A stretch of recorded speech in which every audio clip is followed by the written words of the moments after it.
नमस्कार, यश कम्प्युटर खानापूर या चॅनलमध्ये आपल्या सर्वांचं स्वागत आहे। आज हा नवीन व्हिडिओ बनवण्याचं कारण म्हणजे एक नवीन जी आर आलेला आहे 12/7/2024 रोजी की शासनाने ठरवलेलं आहे की नवीन जी आर नुसार बरेच डॉक्युमेंट नाहीत महिलांचे, त्यामुळे त्यांनी शासनाने एक नवीन निर्णय घेतलेला आहे की त्यासाठी दाजींचे सुद्धा कागदपत्र त्या महिलेला चालणार आहे। माझ्या व्हिडिओवरती भरपूर कमेंट आलेत की कोणतं बँक अकाउंट पाहिजे, काय पाहिजे, कसं अपलोड होत नाही, तर इथं डॉक्युमेंट दिसत नाहीत मी अपलोड केल्यानंतर। या सर्व प्रश्नांची उत्तर या व्हिडिओमध्ये आहेत।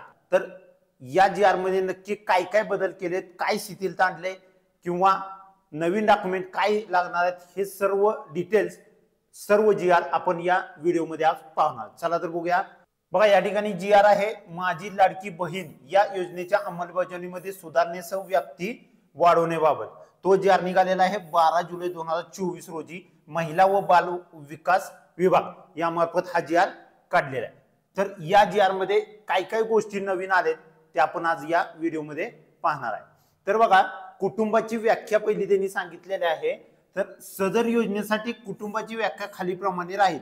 कुटुंब याचा अर्थ पती, पत्नी व त्यांची अविवाहित मुले व मुली ही कुटुंबाची व्याख्या आहे।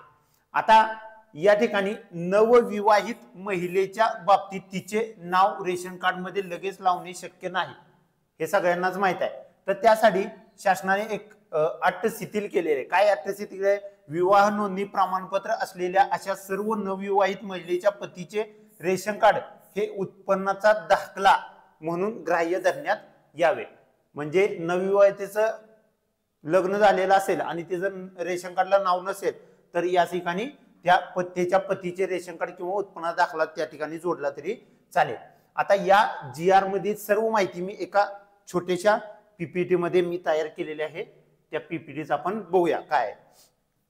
तर या ठिकाणी पहिला गोष्ट तुम्हाला जी आर मध्ये जोडताना आधार कार्ड, हे आधार कार्ड जोडायचं आहे। तर ते स्वतःच आधार कार्ड जोडायचं आहे।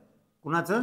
महिलेचं आधार कार्ड हे दुसऱ्या व्यक्तीचं चालणार नाही, हे पहिलं अट आहे। दुसरी अट, तुम्हाला आदिवास प्रमाणपत्र जोडायचं होतं। या ठिकाणी आदिवास प्रमाणपत्र, जन्म प्रमाणपत्र, शाळा सोडले दाखला या तिन्हीपैकी एक लागणार होते। तर ते ओपन केल्यानंतर या ठिकाणची विंडो तुम्हाला अशी दिसते। आता या ठिकाणी बघा, 15 वर्षापूर्वीचे काही व्यक्तींच्याकडे काय नाहीत, काही महिलांच्याकडे रेशन कार्ड नाहीत, मतदान कार्ड नाहीत नवीन लग्न झालेल्या महिलांसाठी। नंतर जन्म प्रमाणपत्र समजा जुन्यांचं नसेल, शाळा सोडले दाखला नसेल, यापैकी कुठलेही डॉक्युमेंट त्या महिलेकडे नाही।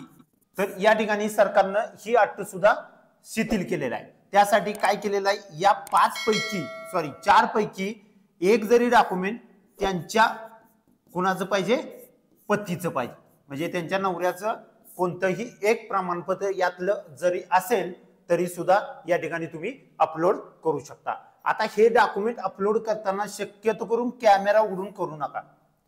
कॅमेरा उडून का करू नका? तर त्याची साईज असते, तर ती साईज काय होते, जास्त होते MB।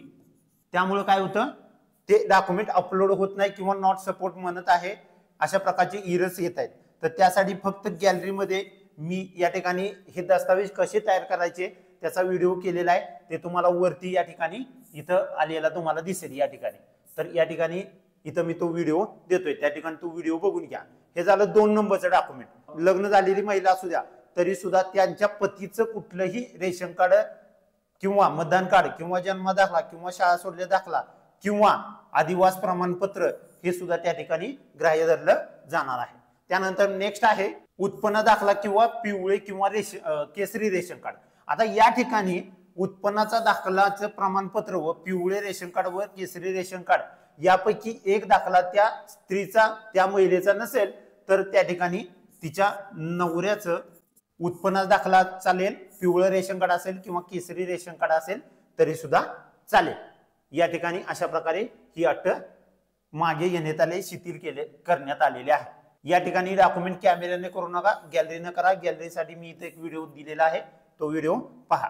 त्यानंतर पुढचा आहे या ठिकाणी अर्जदाराचे हमीपत्र। हमीपत्र सुद्धा कॅमेरामधून शूट करू नका, कॅमेरामधून कॅप्चर करू नका। गॅलरीमध्ये जावा आणि गॅलरीमध्ये 5 MB पेक्षा त्याची साईज कमी पाहिजे। या ठिकाणी हाय क्वालिटीचे मोबाईल आहेत, त्यामध्ये 5 MB पेक्षा जास्त फोटो होत आहे. त्यानंतर आहे पुढचं, आता बँक पासबुक या ठिकाणी कॅमेरामधून करू नका, गॅलरीमध्ये करा. आता अशा बरेच कमेंट माझ्या पहिल्या व्हिडिओला आलीत की बँक पासबुक कुठल्याही व्यक्तीचं असेल तर चालेल का? तसं चालणार नाही. जी स्वतः महिला आहे त्या महिलेचं बँक अकाउंट पाहिजे. आता त्यामध्ये बँक अकाउंट खाली मी दिलेले आहेत. बँक ऑफ इंडिया चालेल, स्टेट बँक चालेल, जिल्हा बँकेत चालेल, जिल्हा डिस्ट्रिक्ट बँकेत चालेल, पोस्टाची बँक चालेल, तर IDFC चालेल, HDFC चालेल, ICICI, महाराष्ट्र व इतर IFSC कोड असलेल्या सर्व बँकांचं पासबुक या ठिकाणी चालेल. कुणाचं चालणार नाही तर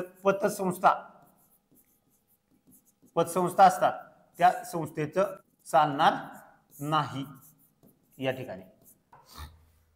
त्यानंतर पासबुकचा विषय संपल्यानंतर पुढचा आहे तो, महिला जर परराज्यातील असेल, महिला जर परराज्यातील कागदपत्र जन्म झालेला असेल, ते कागदपत्र त्यांच्याकडे असेल तर या ठिकाणी सुद्धा त्या महिलेच्या पतीचे कागदपत्र या ठिकाणी यामधला एक जरी असेल तरी सुद्धा त्या ठिकाणी ग्राह्य धरला जाणार आहे. म्हणजे आता सर्व कागदपत्रे आधार कार्ड सोडून तुम्ही पतीचे दिले तरी सुद्धा चालतील, फक्त पासबुक आहे ते स्वतःच लागेल. अशा प्रकारचे सर्व डॉक्युमेंट तुमचे किंवा तुमच्या पतीचे असले तरी चालतील. आता यामध्ये याचा फायदा काय होणार आहे त्या महिलेला, तर ज्यांची जन्मतारीख आधारवर वेगळे आहे, जन्माच्या दाखल्यावरती वेगळे आहे, त्यांच्यासाठी हा फायदा होणार आहे. त्यांचा स्वतःचा जन्म दाखला नसेल तर त्यांच्या पतीचा जन्माचा दाखला असेल तरी सुद्धा चालेल.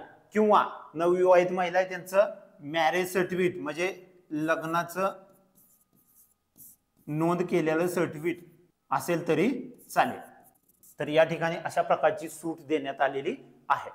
नेक्स्ट आपण बघूया फोटो. आता या ठिकाणी फोटो अपलोड करत असताना आता पहिली अट होती की स्वतः व्यक्तीचा फोटो त्या ठिकाणी काय करायचा आहे, अपलोड करायचा होता. म्हणजे लाईव्ह फोटो घ्यायचा होता, त्या व्यक्तीला समोर उभा करून फोटो घ्यायचा होता. पण आता ही अट शिथिल केलेली आहे.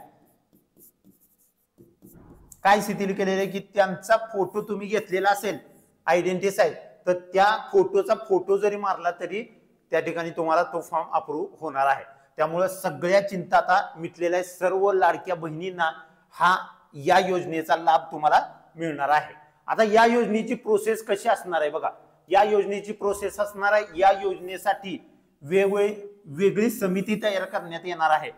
त्या समितीमध्ये मार्फत सर्व कामकाज चालणार आहे. पर्यवेक्षिका, ग्रामसेवक, सेतू सेवा केंद्र व आपले सरकार सेवा केंद्र यांच्या मार्फत सर्व फॉर्म भरले जातील व ते गावामध्ये प्रसिद्ध केले जातील आणि त्यावर तुम्ही तक्रार किंवा हरकत घेऊ शकता की माझा फॉर्म चुकलेला आहे किंवा बऱ्याच काही तक्रारी असतील त्या ठिकाणी तक्रार तुम्ही मांडू शकता. आणि त्या तक्रारीचं निवारण झाल्यानंतर तुम्हाला तो फॉर्म दुरुस्त करता येईल. या ठिकाणी अंगणवाडी सेवकानंतर फॉर्म भरल्यानंतर तो फॉर्म जाणार आहे तालुक्याला. तालुक्यामध्ये जे बाल विकास विभाग आहे त्यामध्ये तो फॉर्म चेक होणार आहे, तिथं अप्रूव्ह होणार आहे. त्यानंतर जाणार आहे जिल्हा लेवलला तो फॉर्म अप्रूव्ह होणार आहे आणि त्यानंतर अंतिम यादी तुम्हाला प्रसिद्ध होईल आणि त्या यादीनंतर त्या महिलांच्या खात्यामध्ये पैसे जमा केले जातील. अशा प्रकारची सर्व प्रोसेस या योजनेची आहे. सर्व माहिती मी तुम्हाला या व्हिडिओमध्ये नवीन GR नुसार सांगितलेले आहे. हा व्हिडिओ कसा वाटला? माझ्या व्हिडिओवरती भरपूर कमेंट आलेत की कोणतं बँक अकाउंट पाहिजे, काय पाहिजे, कसं अपलोड होत नाही. तर व्हिडिओला लाईक करा, कमेंट करा आणि शेअर करायला विसरू नका. बहिणींना हा व्हिडिओ पाठवा जेणेकरून त्यांच्यापर्यंत हा सर्व संदेश पोहोचेल. आणि शेवटी सबस्क्राईब करायला विसरू नका म्हणजे आमचे नवीन अपडेट तुमच्यापर्यंत पोहोचतील. धन्यवाद.